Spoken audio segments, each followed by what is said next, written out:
শিলচরে ১০০ জনের অধিক কংগ্রেসে যোগদান। শনিবার রাত্রে কাছাড় জেলা কংগ্রেসের সভাপতি অভিজিৎ পালের উপস্থিতিতে মেহেরপুর বিশিষ্ট ব্যবসায়ী আলতাফ হোসেন ও তার ভাইয়ের হাত ধরে প্রায় শতাধিকের অধিক লোক আনুষ্ঠানিকভাবে কংগ্রেসে যোগদান করেন। কংগ্রেস জেলা সভাপতি অভিজিৎ পাল বলেন, বিজেপি দলের বিভাজন নীতির কারণে সাধারণ মানুষ অতিষ্ঠ হয়ে কংগ্রেস দলে যোগদান করছেন এবং বিজেপি দলের শাসন থেকে মুক্তি পাওয়ার লক্ষ্যে আগামী দিনে আরও মানুষ কংগ্রেস দলে যোগদান করার জন্য যোগাযোগ করছেন এবং কংগ্রেস দলকে কিভাবে শক্তিশালী করা যায় সেভাবে কংগ্রেস দল কাজ করে যাবে। সেদিন অন্যান্যদের মধ্যে উপস্থিত ছিলেন সূর্যকান্ত সরকার, তাহির আহমেদ, জন্মজয় চৌধুরী সহ অন্যান্য কংগ্রেস কর্মীরা।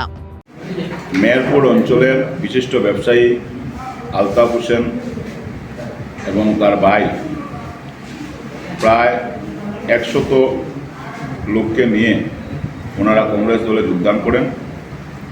আমি আশাবাদী যে আলতাফ হোসেনের এই যোগদানে মেহেরপুর অঞ্চলে কংগ্রেস আরও শক্তিশালী হবে এবং মানুষ বর্তমানে সরকার, আসাম সরকার এবং কেন্দ্র সরকারের যে বিভাজন নীতি এবং যেভাবে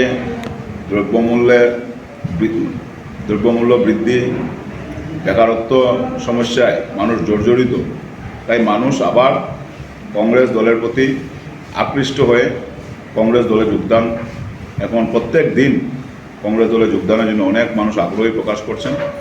আজকে দিনের বেলাও আরেকজন এসে জয়েন করেছেন, তারাপুর অঞ্চলে একটা যুবক প্লাবন চক্রবর্তী, এখন ওনারা এসে যোগদান করেছেন এবং আরও অনেক জায়গা থেকে কাছাড় জেলাতেও আমার কাছে অনেকের যোগদানের জন্য আগ্রহ প্রকাশ করেছেন। ইতিমধ্যে আরও যোগদান কর্মসূচি হবে।